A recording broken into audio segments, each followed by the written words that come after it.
Буга чейин Сузак районунун Ырыс айыл өкмөтүнүн тургуну 8 жылдан бери чечилбей келе жаткан жер тилке маселеси боюнча регион телеканалына кайрылган болчу. Анын иши Сузак райондук сотунда кайрадан каралды. Биз проценттен сураган жерибиз жок. Бул сүткор эмес, бул киши. Бул киши өзүнүн пешенеттери менен тапкан акчасынан 8 жыл бирөөнүн акчасын мыйзамсыз кармап иштеткендик үчүн инфляция катары, индексация катары өндүрүп берүүнү сурап атат да. Себеби дегенде 8 жыл мурдагы баа менен бүгүнкү күндөгү баа өтө айырмасы чоң. Биз проценттен сураганда бул 5 миллион 10 миллионго чейин чыгып кеткен.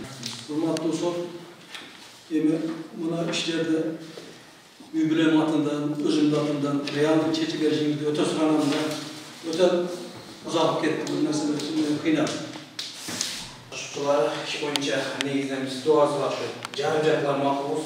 Söylediğinde mümkün ошол тилкат бар бул боюнча тилкатта эч кандай инфляция көрсөтүлгөн эмес. Андыктан ошо дуазды жарым жартылар кымбаттандырып негизги алган сумманы төлөдү. Сот эки тараптын ой пикирлерин угуп, ушул жагдай боюнча тактап сурады. Көп өтпөй чечим чыгып, сот Нооман Мамасадыковду 8 жыл мурда алган акчаны Абдишукур Жумаевка толук төлөп берүүгө милдеттендирди. Жумаев Шеркебой Ташполкович Мамасадыков Нооман карата карыз акча өндүрүү жөнүндө арызга тараптардын пикирлерин угуп, Кыргыз Республикасынын Жарандык процесс кодексинин 198-202-2 алып сот чечими бар. Жумаев Шеркебой Ташполкович Мамасадыков Нооман карата карыз акча өндүрүү жөнүндө арыз жарым жартылай канааттандырылсын.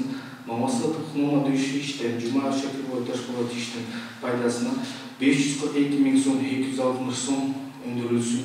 Мамасадыков Нооман пайдасына 20 миң 841 сом өндүрүлсүн.